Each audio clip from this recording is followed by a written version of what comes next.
It's the e-commerce master plan podcast. Here to help you solve your marketing problems and grow your e-commerce business. Cutting through the hype to bring you inspiration and advice from the e-commerce sector and beyond. Here's your host, Chloe Thomas. Hello there. Thank you for tuning in again. It's very cool to have you out there listening. I know I say that a lot, but it really is. You know, I create this podcast for you guys, and the fact that you tune in and you listen to these awesome stories that our interviewees come and share with us, it's brilliant, and it really does keep me going, keep me finding good people to interview for you and trying to ask them the best possible questions. Well, last week, you may remember, last episode, I said hello and thanks to my listeners in the UAE. That's the United Arab Emirates, for helping us to rank super high in the Apple podcast charts. Well, I have to do it again this week. Not to the UAE this time, but this time I need to say hello and thank you to those of you listening in Finland, because we just hit the top 6 marketing podcast in Finland position on Apple Podcasts. So yeah, top 6 marketing podcast, this little show about e-commerce, number 6 marketing podcast in Finland. So thank you very, very much for that, those of you listening in Finland. It's greatly appreciated. We are E-commerce Master Plan, and we are slowly taking over the e-commerce and marketing world. So thanks, and I hope this episode keeps you all listening. In today's episode, I'm talking to the owner and founder of a smaller e-commerce business who's created her own brand in a really powerful niche. And we're going to be talking about how she's been leveraging her products, a wholesale business, and also Instagram, including a really straightforward process to doing your first influencer or micro-influencer campaigns. There's a lot to learn here, whatever your size of e-commerce business. So I hope you're going to enjoy it. But for now, though, please do check out the sponsors. This podcast is brought to you by Klaviyo, the growth marketing platform used by more than 30,000 e-commerce brands globally. In uncertain times, supporting your community and fostering relationships by being open and empathic is a strategy that will be appreciated and remembered far beyond today. One of the best channels to deliver these communications through is, and always will be, email. Email marketing is one of Klaviyo's foundational offerings, and when you leverage personalization driven by customer insight, you will create memorable marketing moments that cultivate lifelong relationships. Klaviyo truly understands how challenging it is for each and every business right now. Klaviyo is here to help brands communicate, engage, and foster relationships now and when all of this is just a distant memory. Visit klaviyo.com/masterplan. That's klaviyo.com/masterplan. With SendPro Online from Pitney Bowes, you can simply print postage stamps and shipping labels even when working remotely. For as low as $4.99 a month, you'll get access to special discounts and save up to 40% off USPS Priority Mail. Plus, for being an e-commerce master plan listener, you'll receive a free 30-day trial to get started and a free £10 scale to ensure that you never overpay. That includes being able to schedule package pickups and track shipments from departure to arrival. Go to pb.com/masterplan to access this special offer for a free 30-day trial plus a free £10 scale to get started. That's pb.com/masterplan to experience savings in your shipping costs with a free trial of SendPro Online from Pitney Bowes. And now to introduce today's special guest. Shannon Fitzsimmons is the founder at Oh So Curly, an online store selling tools and accessories for curly hair. Shannon started the business in 2015 and is now getting over 100 orders per month. Hello, Shannon. Hello. How are you doing? I'm good, thank you.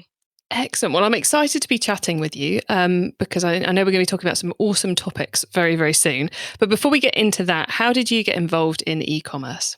So I think I've always had an entrepreneurial spirit. Funny story is back in primary school, I was like the only person that had a printer and internet at home. So lyrics were a big thing at the time, and I used to print off people's requests of song lyrics and sell them to people for like 10p. Nice, I like it. And that kind of continued to high school. I used to hire out my iPod as well at the time. So it's always been kind of in me, but it really began to start out of frustration. I, of course, have curly hair myself, and growing up in the UK, it's always been a struggle to find products and tools that really benefit the health of natural kind of afro and curly hair. So I resorted to chemically relaxing my hair, which is basically when you straighten it permanently, but it really does damage the health of the hair in the long term. So after that had happened, I wanted to get it back to health. So of course did my research and found there was a huge community in the US for curlies, and they would just basically share their tips online through YouTube and blogs. But I found that there wasn't many people in the UK doing that, and it kind of sparked something again in me. So I decided to share my journey. And I was also at the time working night shifts at Tesco, which is like a supermarket here. And I'd always go past the hair accessory shelf and see that there was really nothing for those with afro or curly hair. And I just thought there's so many great tools, obviously, which is what I was learning from the Americans online, that I think would just be great for us to have access to. So that's pretty much what sparked the idea for starting the business. And now I've got my own accessories line. I love it. So did it start off as kind of like a blog, and then as that grew, you were like, actually, no one else is bringing these products, so I've got to do it myself. Yeah, so I started my blog, UK Curly Girl, and then the idea for Oh So Curly came into mind. So it kind of ran together, and then I've separated them in a sense. And why did you decide to separate them? I just felt like I see Oh So Curly as like a Tangle teaser or a Denman brush, and I don't know, I just wanted it to be like a standalone brand instead of, me behind it. It's one of those difficult things, isn't it, to decide how to name things and how to divide up different parts of your business and work out what gets what. And it's I find it's so often a bit of a gut decision, because you can analyze it forever, but the right answer is never there in the numbers. So you have to just kind of go, actually, I think these need to be two separate things. That's how it makes sense to me. Yeah, exactly. And it is to me because a lot of people have said, well, why don't you merge the two? But there's just something in me that, went for that decision. And are you still keeping the blog going now? Yeah, I still run the blog as well. Oh, cool. So you get all that interaction with the consumer via the blog and the latest learnings to keep the blog going, and then you're kind of taking that knowledge and feeding into making a better e-commerce business. Yes, 100%. Very cool. Well, let's talk a little bit about the e-commerce business and get the key facts outlined for everyone. Where are you in the world, and where are you selling to? Yeah, so I'm in London, UK, and majority of my customers are from, it's pretty much half and half UK, US. But recently I have had a surge in Europe customers. So we've got like Germany and Netherlands is quite a big audience. That must be quite cool, selling a lot of products back to the US, when kind of how the US market operates was the inspiration for starting in the first place. Yeah, exactly. And I feel like it is probably because they have a much bigger, curly hair niche over there. That it's nice to see that I can provide that for them too. Very cool. And you've always created your own products, haven't you? So you just want to tell us about what the product range currently looks like. Yeah, definitely. So we have the bestseller is the reversible satin pillowcase, which is something that I invented myself because it's a bit different to your typical pillowcase.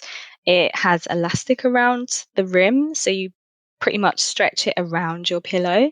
So it just stays in place. It's not slippery. And the satin that I actually source is very much softer to your typical satin as well, which has caused me many problems, but it is an advantage.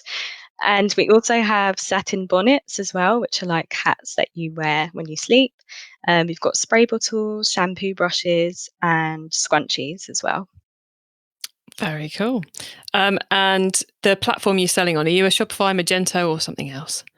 I am Shopify and I love it, but I wasn't always Shopify. I did start with Big Cartel in the beginning and then Squarespace, and I discovered Shopify the end of last year. And I don't know why I haven't used it since the beginning, but yeah, it's been amazing. I was going to say, I don't think I've even heard of Big Cartel, so well done on finding that one. Yeah, it's quite a few years ago. It was a free one, so I think I just opted for that in the beginning. Which is a great way to get going and try out the concept, isn't it? And then And then I always think the other thing is if you're using, the more platforms you use, the more you understand what's crucial to your business and what functionality you really need. So it can be quite good to try a couple of platforms before you settle on one. Yeah, definitely. And are there any key widgets or plugins you're using on your Shopify site you'd like to let everyone know about? Yeah, definitely. So I found that for me, reviews have been amazing. I use a plugin called Judge Me, and that one's great because it's automated on the back end. It will send an email out to the customer whenever you would like it to, and it will just prompt them to leave a review. Another one is Disco, which is really good for when you've got a sale. It will leave like a countdown timer at the bottom just to kind of influence people to buy as well. I love a countdown timer. Mm. It amazes me how few people use them, but they are so powerful for getting people to act, aren't they? Yeah, definitely. And super eat once you've, but the challenge is always finding something that can actually facilitate it. Once you've got it, it becomes a little bit addictive, I find as well. Yeah. It's like, oh, let's put a countdown timer on this and on Yeah. this and on that. Definitely. Yeah, overkill, never a good idea. And you said reviews are big key to the business. Is that simply to get them onto the website, or are you using them in other places once you've obtained them? Yeah, so I take a bit of the copy from the review and I'll post it on the Instagram page as well, which I think has been very helpful. But again, I think it just builds trust on the website when you see a lot of reviews, and I've been quite lucky that majority are really positive as well. It always surprises me how few people use their reviews in other places, because they, at the end of the day, what the customers really want is they want to know that the products work for other people rather than that you say the products are great. So to be able to just put a review out there, and I guess you're graphicing that up, are you, for Instagram? Yeah, so I've got like a template that I put together using Canva, and then I'll just copy and paste the review into that. Yeah, so it takes like less than 30 seconds. Yeah, yeah. Yeah, which is just kind of like, yes, guys, it's that easy if you've got the right tool set up. And is it still just you in the business at the moment, Shannon? Yeah, so it's just me on the daily operations, but I did just hire a VA, which has been really, really helpful. She basically just helps me with the emails, customer service, and a bit of the back end of things, like dealing with, because I've had a lot of retailers on board at the moment. So she's helping me with that. Nice. And how did you find your VA? I put a message out on my Instagram story, and luckily someone just recommended her, and she's really, really good. Oh, nice. So using the power of Instagram, not just to drive sales, but also to find the right people for your team. Yeah, definitely. And you mentioned there that you are selling to some retailers as well now. You're wholesaling a bit. How did that come about? I think I actually, because it's been a while now, I started off with the smaller niche hair stores, like physical ones within my area. I'm in like the southwest London area. So I approached a market which was near my old workplace in Tooting Broadway. And I just kind of brought the products to her and asked if she would be interested in selling them. She was really happy to, and things went well. And then I kind of just put pen to paper and began brainstorming where else I could. And then eventually, a lot of online retailers began to come to us. And I think that was just the power of social media and a lot of bloggers organically posting the products too. So that really helped. I think a lot of people who are kind of building an e-commerce site of their own, would be a bit nervous about letting other online retailers sell their product too. So how do you go about deciding who to do that with, and how do you go about keeping the relationship strong with them? I think it's different within my niche because the curly hair niche is it's like such a strong community but quite small as well. And where we find it all difficult to find the perfect products for curly hair, the retailers that we do have that are online are very popular because they're very far and few. But keeping relationships up with them, having the VA there has been crucial because I've got so much to focus on every day. It is hard to keep up relations. So I think having someone to help on that side of things it's been great. I guess as you're saying, there's only a handful of stores that do great things in the sector that you're aiming for. it made it quite a no-brainer decision where you'd be willing to have the product listed and where you wouldn't. Yeah, definitely. So I wouldn't have gone to maybe like a retailer that sells both hair products and fashion in a way. I think it would probably get lost in the sauce. And I guess that's also one of the benefits of it being your own products that you've developed, is that even if you're getting the sale via the wholesaler, someone's getting to know your brand and they're getting the experience too. Yeah, definitely. For example, we just had a retailer in Spain, and I've never really had Spanish bloggers or customers involved in the brand, and now they're all posting online, and yeah, that's been great. Without you having to translate a thing. Yeah. Although I do find it hard myself to understand what they're saying, which is a bit of a disadvantage, but it's good to see. Lots of copying and pasting into Google Translate Hmm. and hoping it can understand what's being said. Yeah, and praying Yeah. it's positive as well. Yes. It is amazing how much foreign words can look negative, even when they aren't sometimes. You go, oh my God, that combination of letters, it's got to be bad. Oh, no, it's okay. Yeah. And we keep coming back to the social media and the bloggers and the influencers and the Instagram side of things. Has that been a key way for you to grow the business? Yeah, for me, that's been the main way throughout the whole process. I started the Instagram page just as an inspirational page, just posting images of girls with curls and nice hair, and that started to grow organically just from people wanting to see different curly hairstyles and stuff. And then I slowly introduced the product into things, and I think having that smaller following in the beginning really helped when I introduced the products, because it's not like I just started off with buy this, buy this. You'd already put out there what you were all about. Yeah. And do you spend a lot of time recruiting followers, or do you rely on your content to bring you the followers?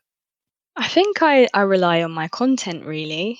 Um, I post daily, at least once a day, and I make sure that I'm always consistent. And along it, I'm quite lucky that I have my own page, UK Curly Girl, as well, which has a larger following. So here and there, I'll direct them to go to the Oh So Curly page too.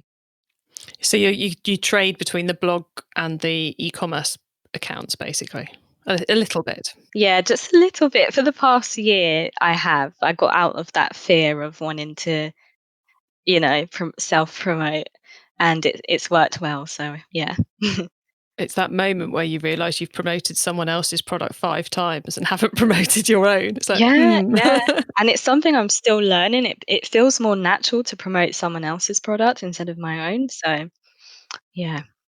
Yeah, I think we all have that at times. And what do you think's been the key thing to get your following to? Because you're at over 10,000 now, aren't you? Yeah. I think just maybe 11,000 at the minute. And is the key thing been the consistency of posting great content on brand every week? I'd say a mixture of that, and also collaborating with influencers as well. That's really helped. And is that when you collaborate with the influencers, is your main aim to get sales, or is it to get visibility? It was definitely in the beginning just visibility. I was lucky enough when I started, the niche wasn't too saturated, so I was able to just gift a lot of bloggers the products, and as they used it over time, they would rave about it.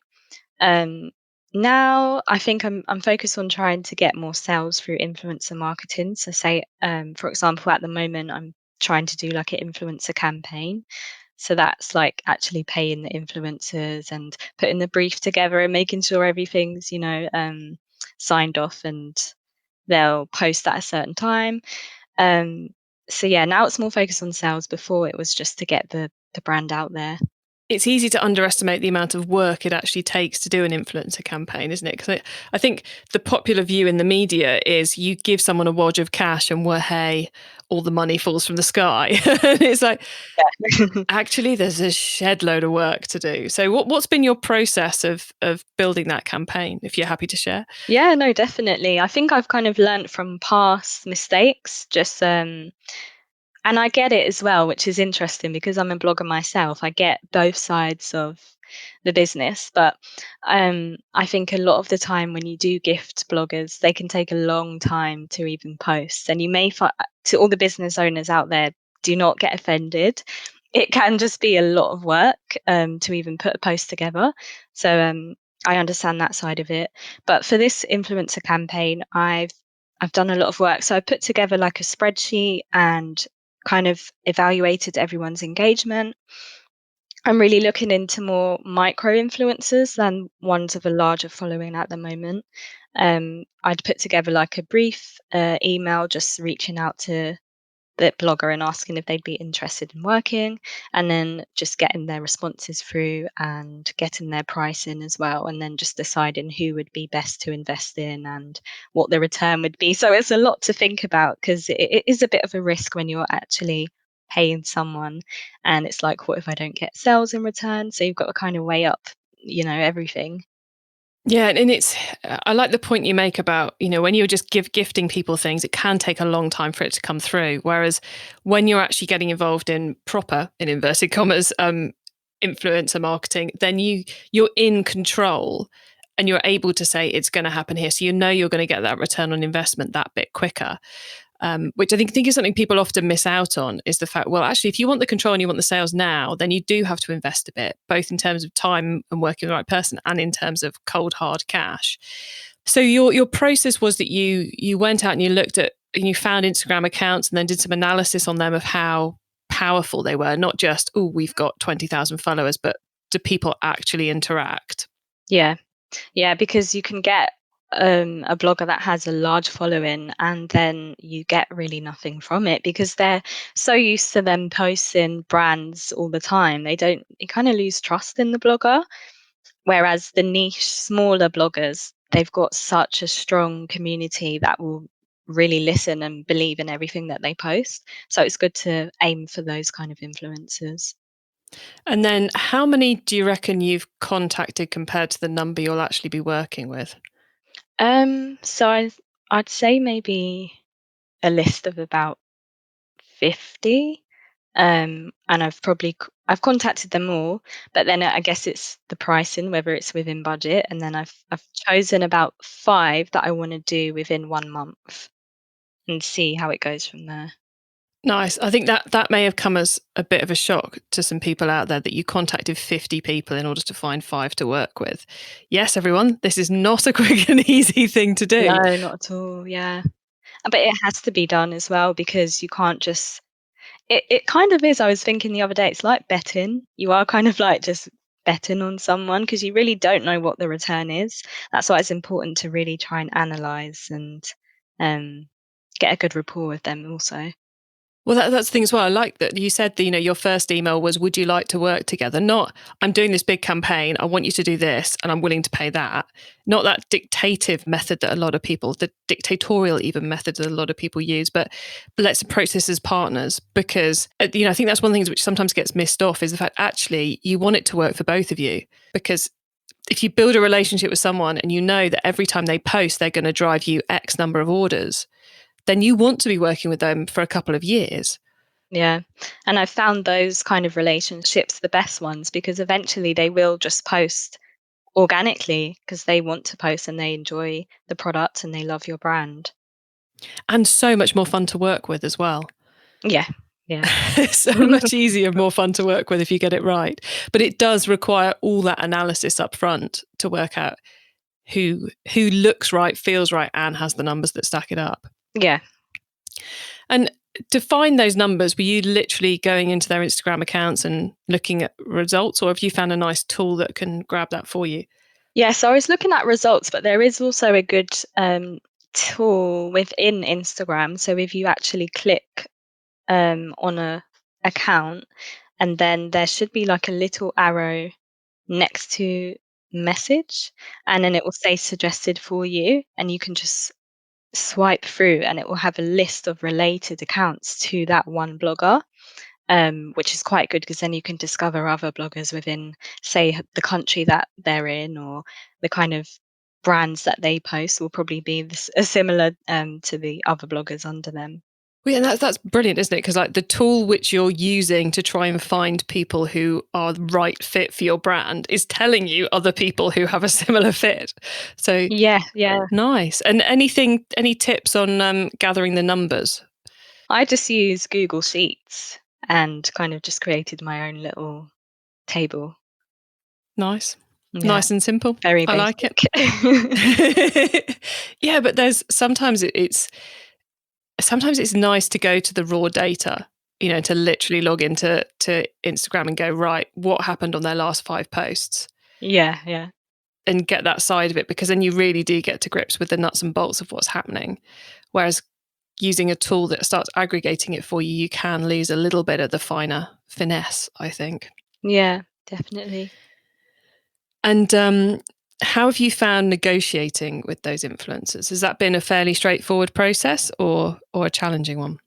Fairly straightforward, but what I will say is, if you find that a blogger is charging way over your budget, a good way to negotiate is to actually offer them a code so that every time someone uses their code, they get a percentage. So, like, they become an affiliate. And that kind of helps bring their price down sometimes. Nice. And I like the fact it's literally, I know with Instagram you have problems with link tracking and all the rest of it, but to give someone a code to give out, it's such a low tech thing. It doesn't require them having to remember to use the correct link or to sign up for anything. There's no barriers. It's not like they're going to go, oh God, I've got to set up a link and I've got to do an account and all this. It's like, no, say the code, write the code, and it's going to work. So yeah, because then of course you're only paying, or you may be paying them a flat fee to start off with, but then the rest of the payment is based on performance, which is at the end of the day what both of you want. Yeah, exactly. And it's good as also for you because that's really the best way for you to measure up their engagement, really. If you see that their code's being used a lot, then that's definitely a keeper. Definitely carry on a relationship with them. E-commerce Master Plan is supported by some of the greatest companies in the e-commerce sector. Here's a reminder of who they are. How are the leading D2C brands growing their businesses? They're using Klaviyo, the growth marketing platform chosen by over 30,000 global innovative online brands. Klaviyo believes in supporting growth, which is why they won't tie you into lengthy contracts, hidden setup or support fees, or feature-based pricing. With a platform that's both powerful and easy to use, it's no surprise so many brands have switched to Klaviyo. Looking for one more compelling reason? Brands switching to Klaviyo see an average of 62 times ROI on their investment. Ready to learn more? Visit klaviyo.com/masterplan. That's klaviyo.com/masterplan. With SendPro Online from Pitney Bowes, you can simply print postage stamps and shipping labels, even when working remotely. For as low as $4.99 a month, you'll get access to special discounts and save up to 40% off USPS Priority Mail. Plus, for being an e-commerce master plan listener, you'll receive a free 30-day trial to get started and a free £10 scale to ensure that you never overpay. So you can calculate the exact postage online, print from your PC, and avoid trips to the post office. Go to pb.com/masterplan to access this special offer for a free 30-day trial plus a free £10 scale to get started.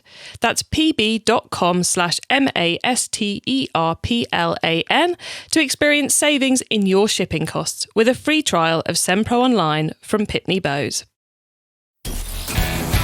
It's time for the top tips round. I love this section because it gives me and our listeners some really quick ideas for taking our businesses to the next level. Now, Shannon, you've just given us a little bit of a masterclass in Instagram and getting our influencers.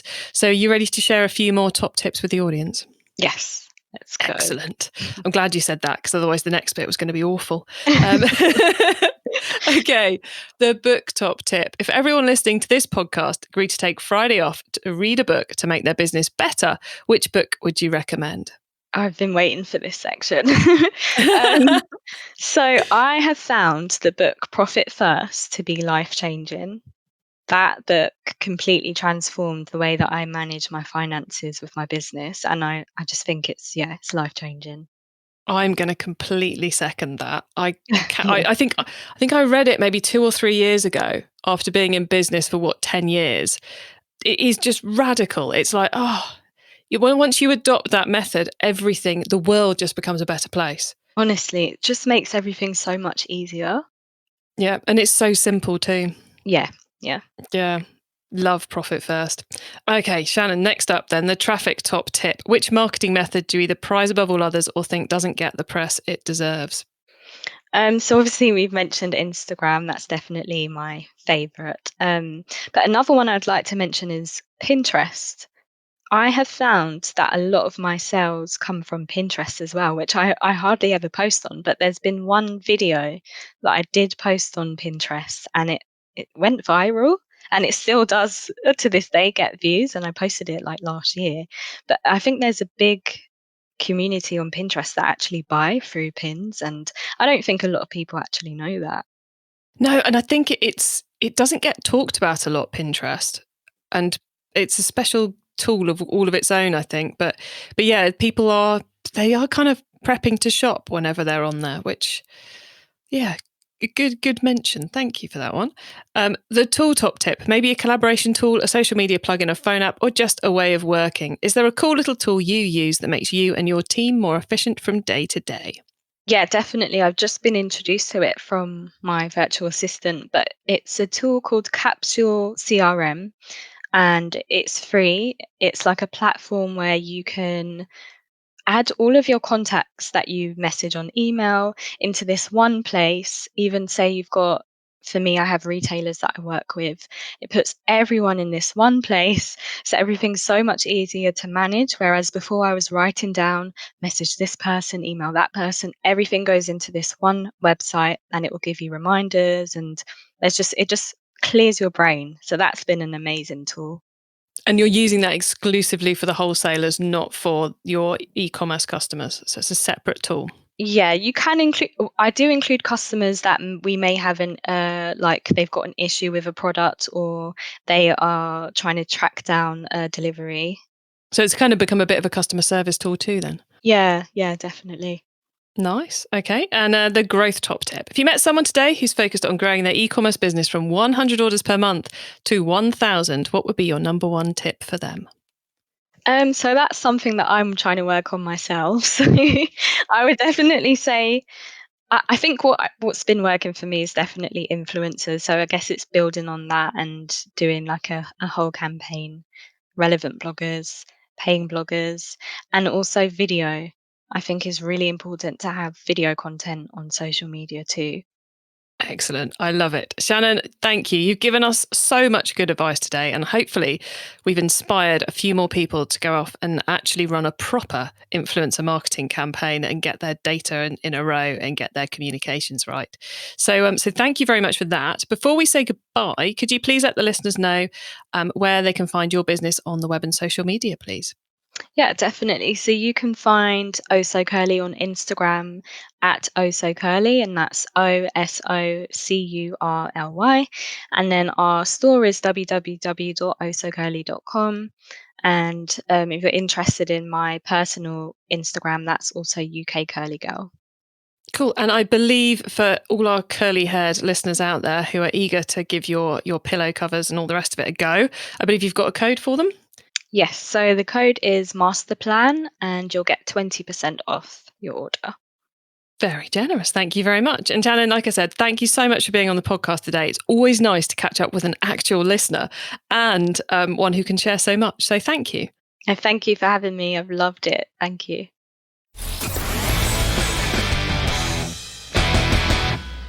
Okay, so there you go. The early stages, getting those products right, getting the content right, and focusing on Instagram as a method for growth.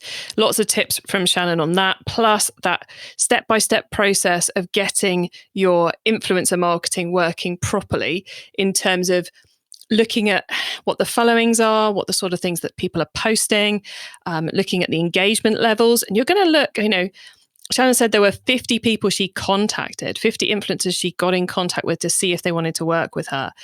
And you just think about how many accounts she's analysed in order to get down to that 50 to email. And that 50 to email drills down to 5 that she's going to be working with in the next month or so in order to see how well they can drive sales. Some great tips in there and a great process to give you an idea of how to approach it. I often find if I know how to approach it, it's a lot easier to make it happen. If you want to get your hands on the notes from today's show, including the top tips, links, and details of related episodes, then head over to ecommercemasterplan.com/podcast. And as you'll realise during the interview, Shannon is on the show because she's a fan of the show. And she filled in the application to be a guest. So if you'd like to follow Shannon's footsteps and join me on the show, then just head to ecommercemasterplan.com/podcast.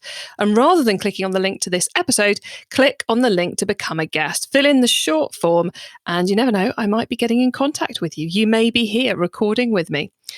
I hope you have a great week. Keep optimizing. Thank you for listening to the E-commerce Master Plan podcast. Find out more at ecommercemasterplan.com/podcast.